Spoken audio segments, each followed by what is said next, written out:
Hi, I'm Steve, the introverted traveler.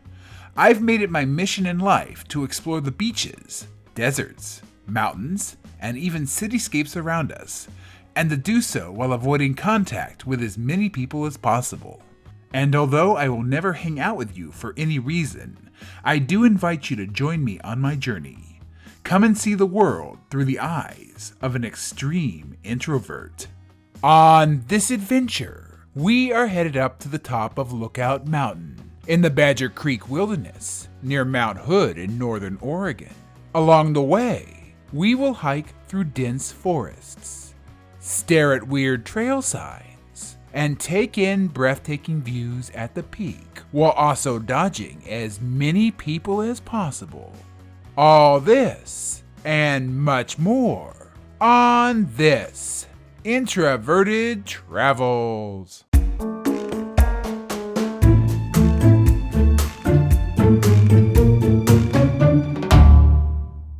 Greetings, and I'm back yet again on yet another adventure. And today, if the weather forecast is to be believed, and literally the weather forecasting up here in the Pacific Northwest is about as good as taking one of those cheap Chinese fortune cookies, cracking it open, reading off the paper, and then figuring out the weather from that. I mean, that's how accurate the weather prediction up here usually is. But if the weather forecast is to be believed, today here in the Pacific Northwest marks the last gasp of fall. Why? Because literally tomorrow, not today, although possibly today, because the weather up here, well, again, Chinese fortune cookie predicting the weather, it's very unpredictable up here. But tomorrow is the start of darkness, shadows, ice, snow, and bloody death. AKA the winter here in the Pacific Northwest. What I'm trying to say is the winter is coming, and it's going to get super cold, especially out here, because today I'm out in the Mount Hood Wilderness, and I'm going to something called Lookout Peak. Lookout Peak happens to be the second highest point here in the Mount Hood Wilderness. The first highest point is, well, it's actually over there, but it's behind a tree, but it's that big cone-shaped thing that's always covered in snow. There be a volcano, and that thing is very, very tall. But this particular peak is about 6,500 feet. And if the pictures I'm seeing on the comment section of all trails are to be believed, they've had a few storms in this area, so there is some snow out here already. Not a whole lot, because this particular trail is clear at the moment. But if the pictures on all trails are to be believed, and they're probably not, there may be snow at the summit, there may be ice, and there may be frozen hikers who are, half eaten by bears because they were using all trails, and that's just what happens. But there is a chance that my nice, brisk, chilly fall hike could turn into the Grim Reaper's delight. More than likely not, and if that does happen, I am as prepared as I ever am. I'll probably see snow, I'll probably scream, and I'll probably go down the trail crying, but at least I am prepared to do that. The hike today, according to the thing that I would love to leave to die in the snow, aka all trails, is about 9.5 miles or so. Could be less than that. There's always a possibility. But this is all trails we're talking about. It's an app where the staff literally go out in the winter and find the lost, abominable snowmen. They literally go find cryptids in the snow. They bring them to a nice, chilled, air-conditioned warehouse. They point to the computer consoles. They point to the keyboard and say, abominable snowman smash. The snowmen sit down. They start smashing on the keyboard. And that's how all trails is coded. And because it's coded by abominable snowmen, that means that all trails sucks. But you know that all trails sucks. You don't tune in to hear about the fact that all trails uses abominable snowmen, and that's why it sucks worse than the black hole in the middle of the Milky Way galaxy. No, you already know that. Everybody knows that all trails uses abominable snowmen. They've known that for years. But what you don't know is when I got to the trailhead, there was my car. So there was one car plus two others. Just had to check if I was holding up 3 fingers. In other words, there's 2 other cars out here. If you do the introverted math, 4 people per car times 2, that's 8 people. That's 8 hellos, 8 good mornings, 8 chances of small talk. Of course, it could be worse. It could be 18, it could be 80, it could be 8,000, because of course I'm here in the Pacific Northwest and I'm here in the Mount Hood Wilderness. and that's just how it rolls. But in this particular case, hopefully, I won't see anywhere near 8 people. But even 1 person is way too many people. But I'm not going to dwell on this introduction section. I'm actually going to do the thing that I say every introduction section, and I'm actually going to cut it short. Because, well, you already know where I am. You know what I'm doing. You know that the weather is out here to kill me. You know that there's Bigfoots and Yetis and out here to kill me. And you know that the All Trail staff is probably walking the trail trying to find those Bigfoots and Yetis so they can give them a job coding all trails. You know all that. So why do I have to keep talking? I don't. Also, it's freaking cold out here, and the longer I stand here, the more cold I get. So, I'm going to freeze my way down the trail here, and we're going to go to something called Lookout Mountain. There may be ice, there may be snow, and there may be death in the future. So why don't you fast forward past all the other talking parts that I'll have in this video and just see if I die at the end. If I die at the end, you know, maybe give me a like and share and subscribe to my videos. And if not, just do what you always do and go look at porn. That's what you're going to do anyways while you're on the toilet at the moment. But wipe, flush, and then go look at porn. But for those of you who want to see if I die, just keep watching because chances are high.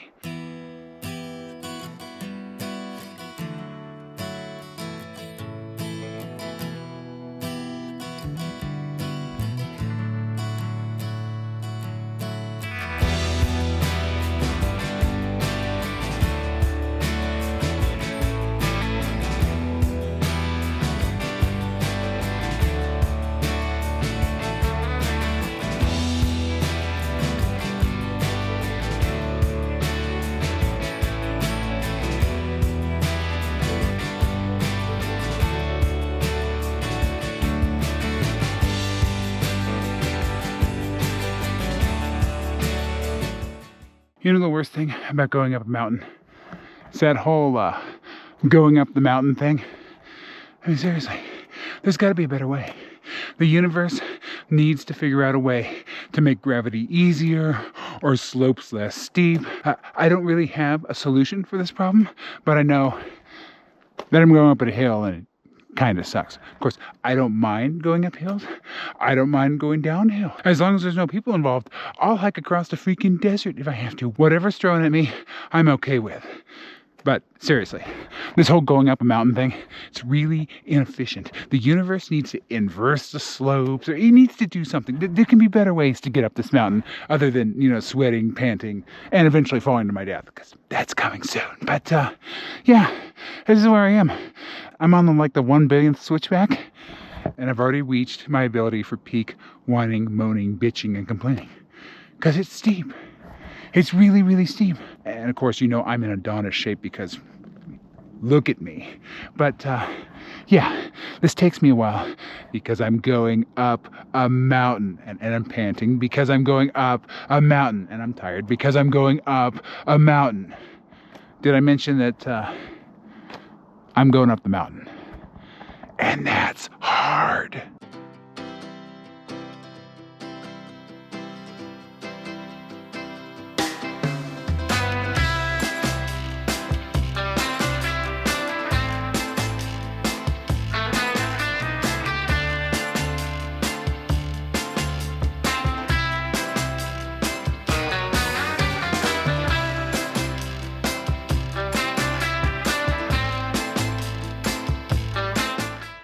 Here's an update. So I did the thing that I sometimes do, and I stopped and I listened to the forest because the rumor is if you don't hear any other animals, you know, don't hear any bugs or birds or anything like that, that means a predator is near. Of course, half the time those things stop because I'm near, because as we already know, I am the scariest thing in the forest. But in this particular case, I'm sorry I did that because I think it kind of brought on what happened. There were no birds, there were no insects, and in the distance, I heard the predator. Talk, talk, talk, talk, talk, talk, talk, talk, talk. 2 people. And this is gonna come as a complete shock, but I needed information. I did the one thing that I vowed, that I took a blood oath that I would never, ever do again. I did like 3 seconds worth of small talk. But I wanted to know if there was snow ahead, and apparently, yes, up this trail there is some snow. There's not a whole lot of snow, but there's some leftover snow from the storms from the previous week. I don't know. All I know is that it was cold enough that frozen water fell from the sky, and apparently it's ahead of me, and I'm gonna have to deal with it. But I feel dirty. I just feel dirty inside. I feel like I need to take like a wire brush and just scrub out my soul, because I talk to people. And I feel like I feel like I've let all of you down. You know, the invisible audience that I talk to all the time, but I'll never meet because, well, none of you are watching anyway. I feel like I have let my fellow introverts down, because I engaged in 3 seconds of small talk. And of course, you know, I was seeing spots, my head was spinning, my heart was racing, and I was trying desperately to avoid eye contact. So that's in line with, you know, the introvert protocol. But still, I had to get information. And the only way to get that information was through people. But now for the rest of the hike, I'm going to feel like a soiled dove. I'm literally going to feel like I socially prostituted myself, because I didn't whimper and cry and scream past those people. I didn't jump into the autumn leaves. I didn't, you know, jump off a cliff. No, I didn't do any of the things that an introvert would normally do. Well, an introvert with severe mental health problems and whatever the hell else I've got going on. But yeah, I did get information. And that information is, there's snow. Teeny bit. Apparently it's a little bit sloshy and annoying, but hopefully we'll be able to get past it. And I have spikes. I have equipment. I come out here prepared, but I don't come out here prepared to see you. Actually, I do. That's why I bring a vomit bag with me.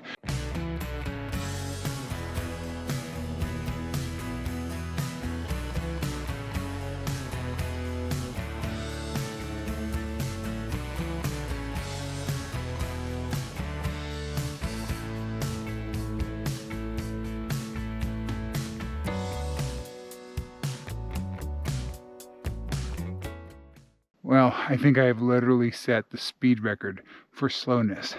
I mean, I've been out here for like an hour and a half, maybe even 2 hours, and I'm not even 2 miles in this hike yet, because it's all been uphill. And turtles, we don't like turtles.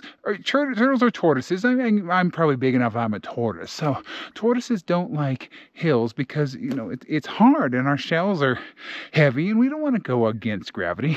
No, we want to either go with gravity, although that can be fraught with dangers because our shells are kind of curved and we could trip and then roll, and then you've just got a tortoise disaster right there. But most of the time, us tortoises, and then I am definitely a human tortoise. I mean, I think I literally look like a turtle. We like flat ground. We like flat, maybe arid, maybe desert ground, maybe put some strawberries around there. We'll eat those, some lettuce, you know, the typical tortoise food. But no, I don't get to be a tortoise on flat ground. I'm going up a mountain, and in the distance there's a weird bird thing. I don't know if you can hear it, but it won't shut up. That's how I know there's no any predators except for me out here, because the weird bird thing is just weird bird thingy. That's a good sign. If you hear weird bird things, you're probably not going to die, at least from getting eaten. You could die 1,000 other ways. You could fall over on your shell and not be able to get back up. I mean, that's my biggest worry out here.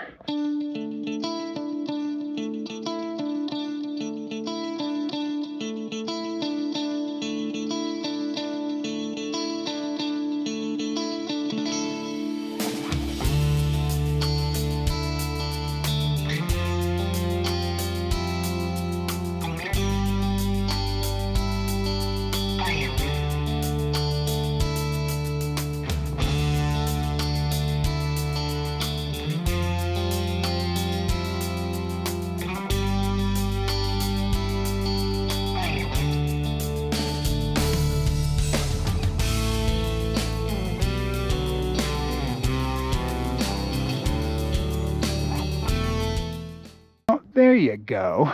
We have Mount Doom right in front of us. aka Mount Hood, which I actually would consider the worst volcano in the Cascade Range, just because it's lame and there's tons of people on it, around it, and probably in it. But it is beautiful. Now, that is not an eruption happening at the top. That is a cloud, for those of you out there who may be confused about volcanism. But according to the forecast, it actually may be, or may start, I don't think it is yet, but it may start snowing up there. That's 11,000 feet. I'm going to 6,500 feet. I thought that was bad enough, but no, that's 11,000 feet up there. It's where all the macho people, you know, the people that go in and buy like REI, not on sale, not from the discount rack, they actually buy all the REI stuff when it's brand new, and like the expensive shoes and the expensive pants and the expensive glasses, and they're like, I'm an elite athlete. Well, that's where all those idiots go. So those idiots are up there, and I'm over here. But yeah, up there's people overcompensating for shortcomings, and over here there's just, well, there's just mental health disasters left and right over here. But isn't that beautiful? And it's Mount Hood. Now you can see we've had some snow here in the Pacific Northwest. That is not what it looked like a month ago, but still, it's not as snowy as it could be, and not as snowy as it's going to be. So at the moment I've got sun and I've got clear weather, but of course that's not gonna last. Why? I'm in the Pacific Northwest, and sunshine makes me happy, and the Pacific Northwest hates everybody, so doesn't want anybody to be happy. So let's just take in the last few rays of sun that personally I'll see for the next 10 years. And let's look at beautiful, gorgeous Mount Hood in the distance.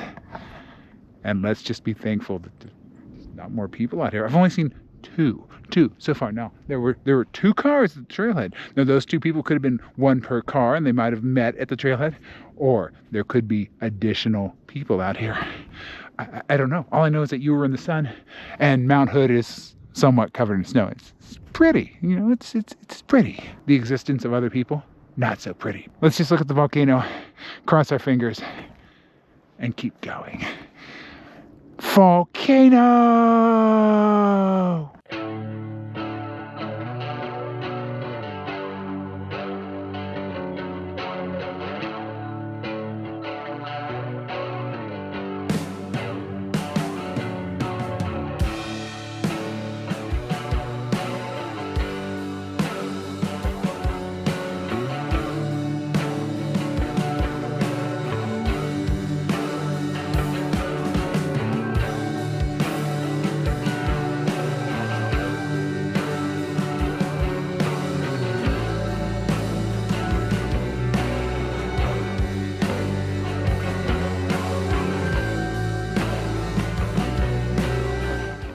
Years ago, a French-Canadian sheep herder, whose name was Jack, and who always wore gumshoes, camped here.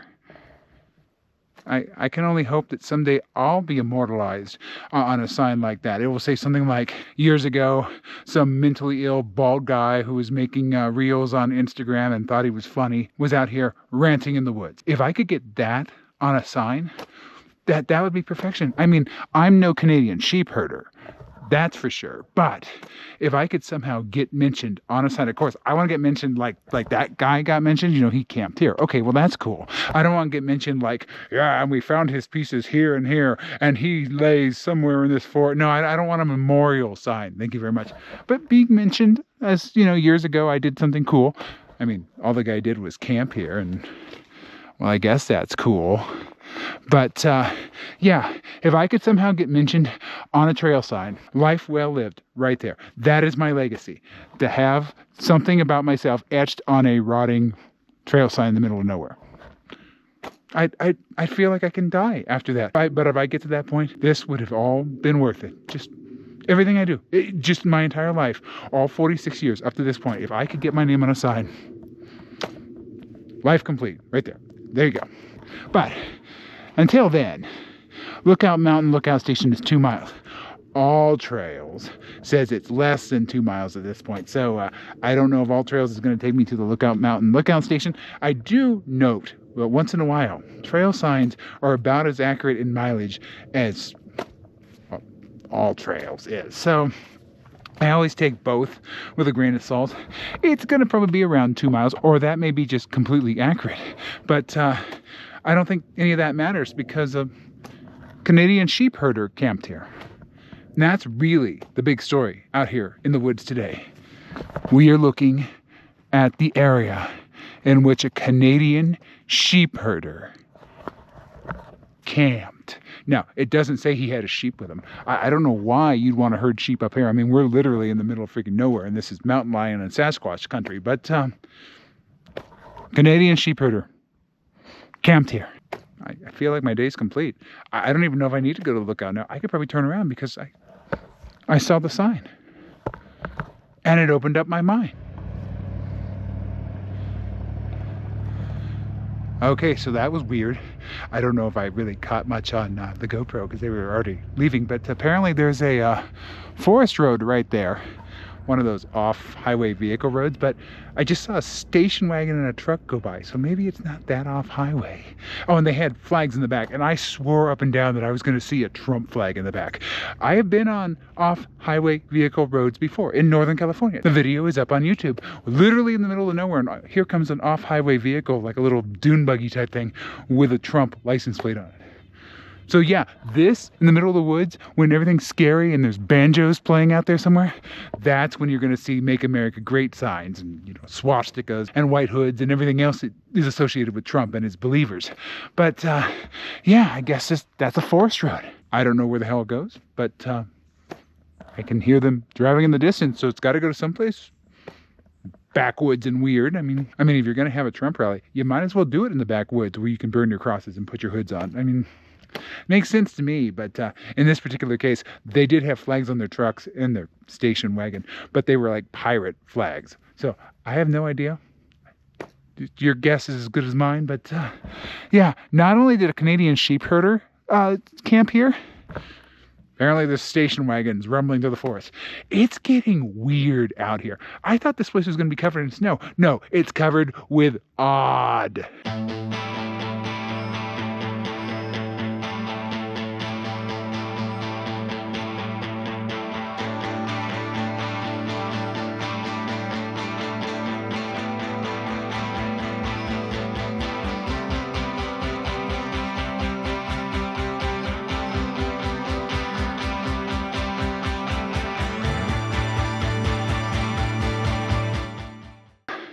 We're up high enough now that we're starting to get views.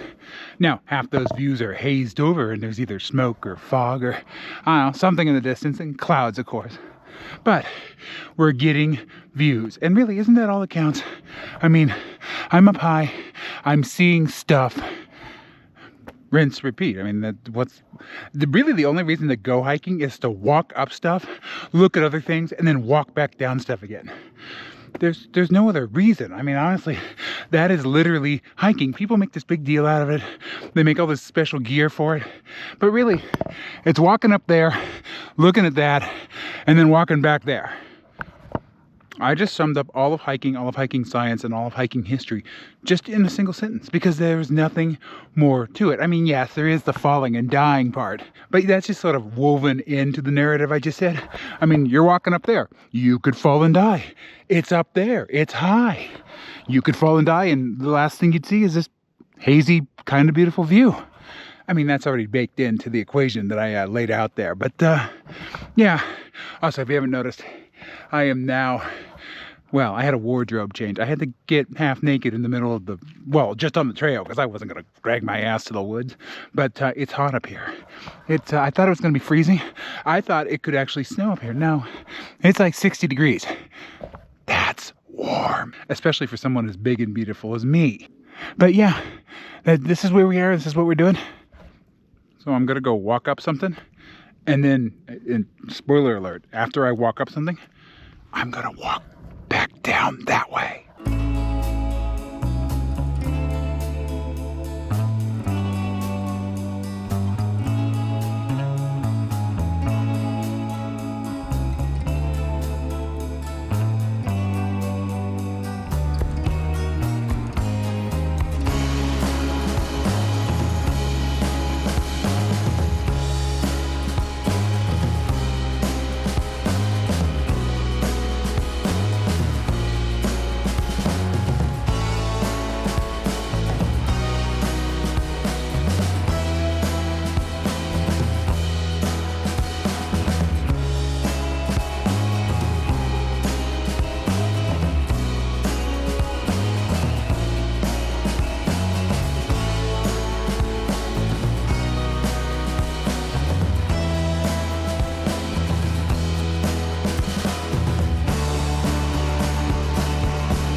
I haven't been recording this because I've been trying not to die, but there's down trees. Not only is this down tree one in which you have to crawl over it, the trail turns and goes right down there, and then you got to crawl under it again. I'm getting too low for this. I literally had to like lay on my back and slide. I mean, for those hikers out there that are like 5'5", you could probably just walk under that. But for me, no. I'm a gentle, mentally ill giant. I can't just like walk under that. I have to crawl on my belly, kind of like I'm in basic training in those machine gun fireworks. But in this case, it's just a tree, and the only thing that's falling on me are needles and chipmunks. But yeah, I hope I'm almost at the top. According to all trails, I'm almost at the top. But according to all trails, their app doesn't suck and they're not going to kill anybody. So I take whatever they say with a grain of salt.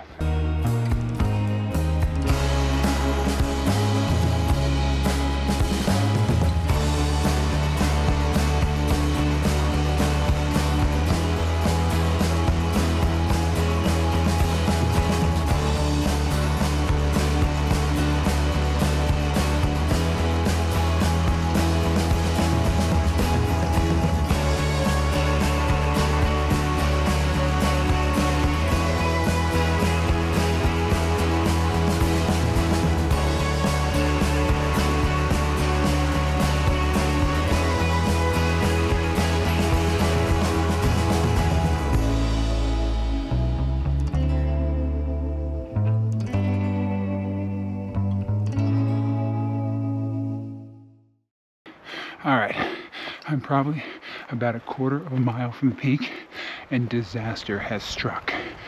Apparently, there's another way to get up here because I haven't seen people, except for the two that I talked to earlier, unfortunately talked to. I haven't seen people in miles and miles and miles.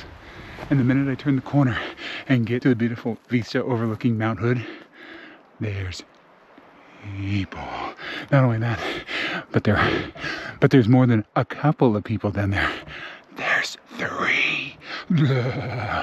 But I was preparing myself to have a nice isolated, probably being stalked by a cougar hike up here to this peak. I've been alone for hours. It's been wonderful. There's been solitude. There's been happiness. But now there's people. So yeah, that's the big disaster. I find out that there's an easier way to get up here. I don't care about that because I don't ever take the easy way because I'm a mentally unstable weirdo. But unfortunately, when there's another way and it's easier, that's when you get people. And that's what I get out here now. This is like the worst ending to any hike that I gotta have, because this was a hard hike. This was up hills, down snowbanks, under trees, through dimensional tunnels. I've done a lot to get up here. And I was gonna enjoy my peace, solitude, while I freaked out about being alone in nature. But unfortunately, I'm not alone in nature.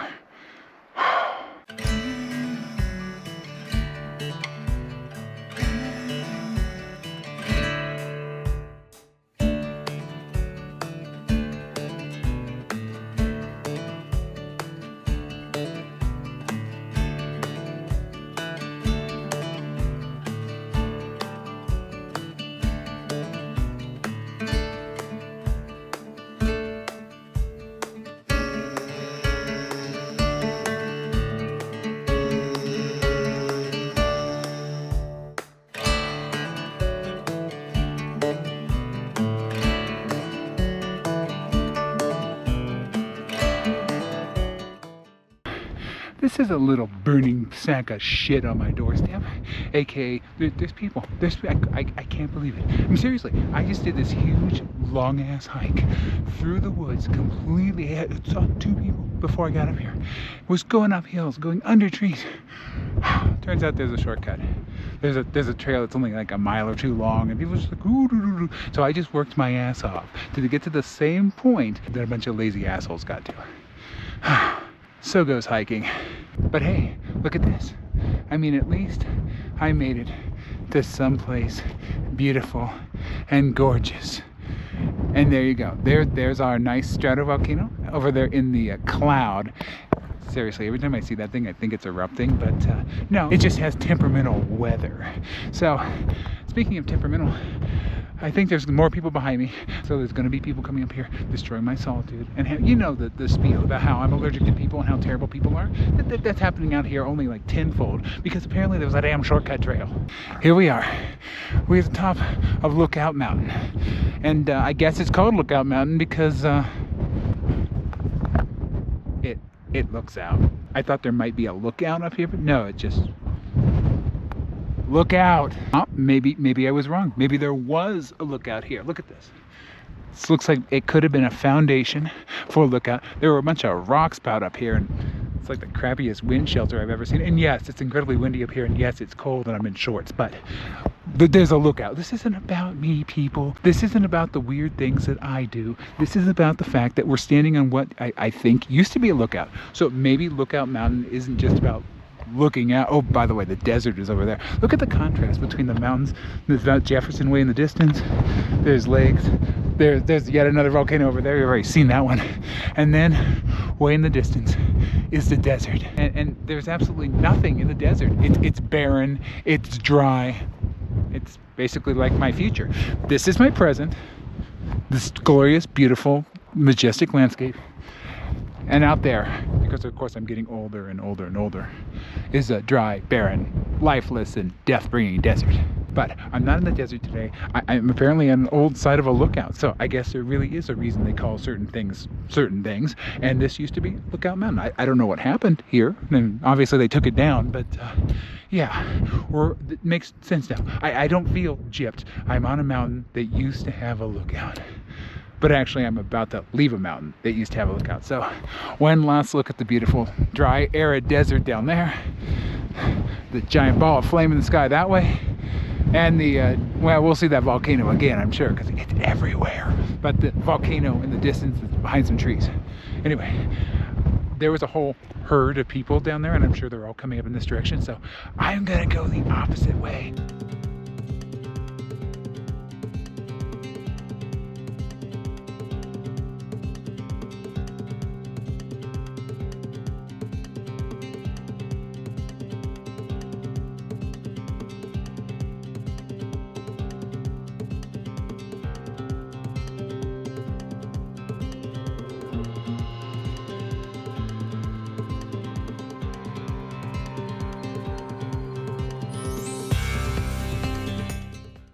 Great.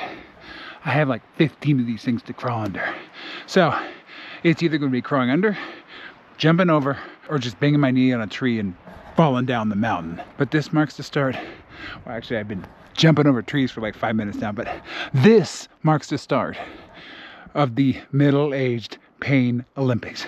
And I know that the Pain Olympics on the internet was some weird thing about people mutilating themselves, but when I say middle-aged Pain Olympics, well, everything hurts when you're middle-aged. I don't have to mutilate myself. Nature and time has done it for me. So let's get this done.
Well, we have made it once again back to the wonderful sign commemorating the French-Canadian sheepherder.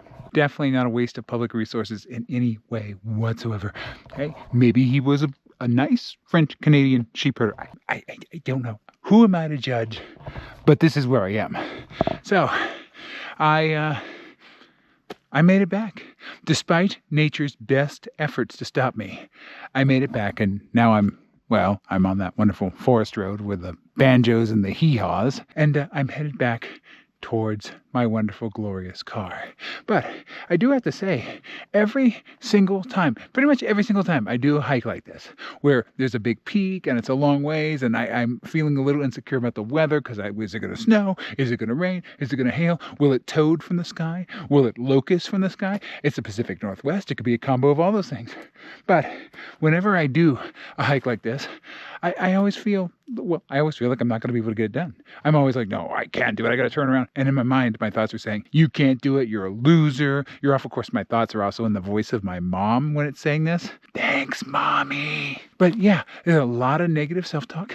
There's a lot of, externally, there's a lot of whimpering and crying, but that's really only when I see other hikers. But yeah, in my mind, I can never do it. I'm going to fail, or I'm going to have to turn back, etc., all the negativity. I mean, I'm no French-Canadian sheepherder, but I keep moving forward, because what the hell else am I going to do? Sit here and wait for other hikers and talk to them? No,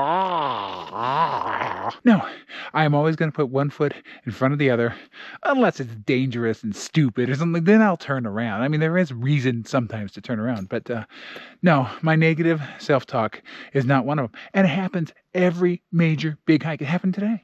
It's like, oh, you can't make it. You're going to have to turn around. There's no way you can get there. There's going to be snow. It's going to stop you, blah, blah, blah, blah, blah, blah, blah, blah.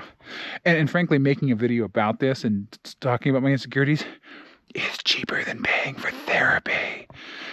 Hey, not all of us make French-Canadian sheepherder money. Okay?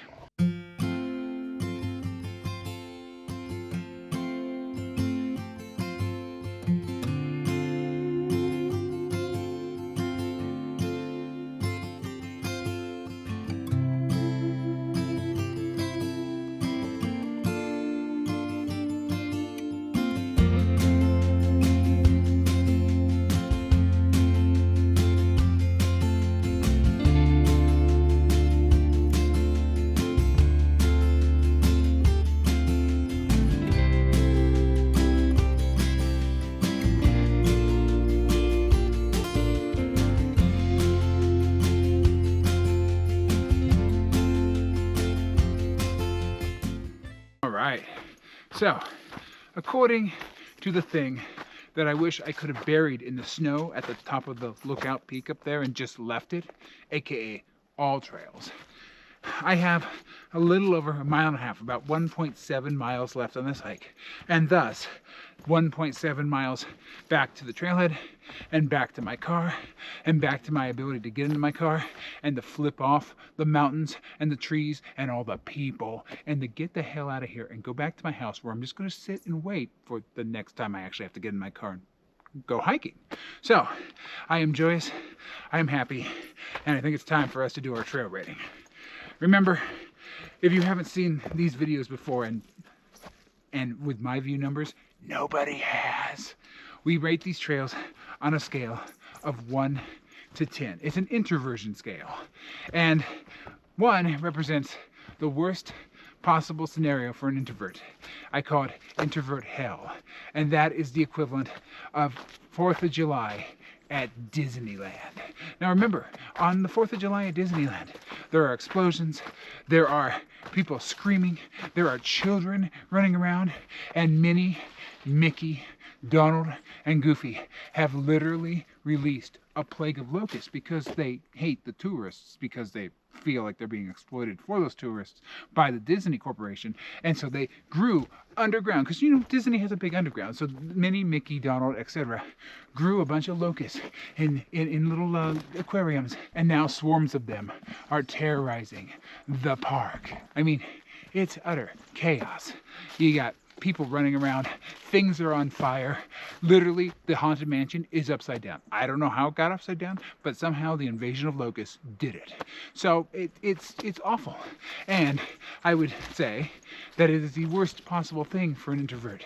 There's noise, there's people, there's locusts everywhere, and churros are like $10,000 for a regular churro, $22,000 for a red churro, and $5 billion for whatever the brown churro with cinnamon is.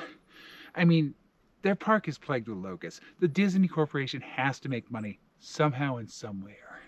So that is what I would call introvert hell. Contrast that to a 10 on our scale, and that is just you all by yourself in a research station in the middle of Antarctica. Nobody for hundreds and hundreds of miles. Peace, solitude, and quiet. And oh yeah, you have a sentient, government-created, genetically modified, giant army of human devouring penguins. They're there too. So you get your solitude, you get your peace and your heart filled with joy, and you get carnivorous quacking.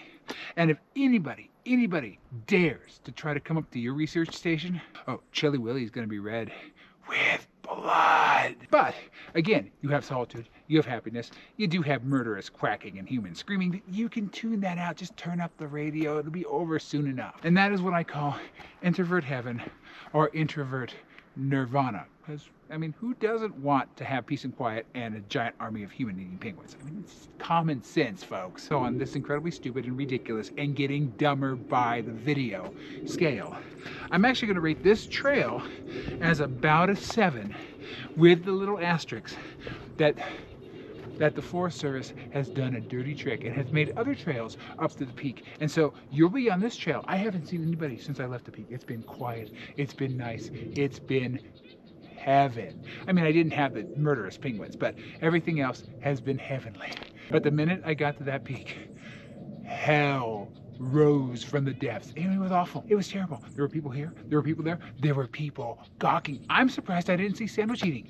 That is a prime spot for sandwich eaters. But unfortunately, that's going to bring our score down.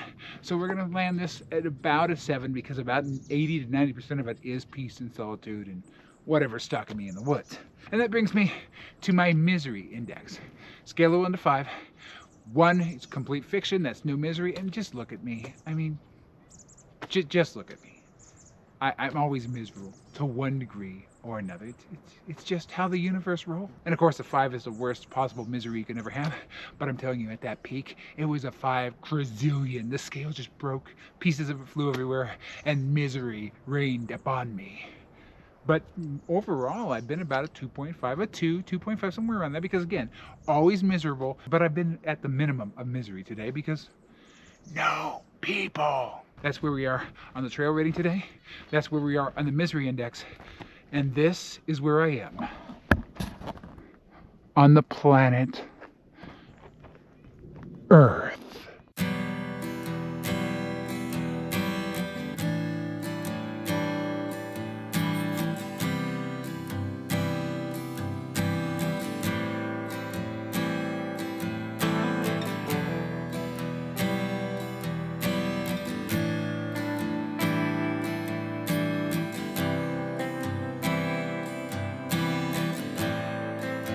All right, so according to the thing that stinks up the forest, aka all trails, I've got about a mile left in this hike, and thus a mile back to the trailhead, a mile back to my car, and a mile back to hallelujah, I can go home and I don't have to see people at all for 7 more days.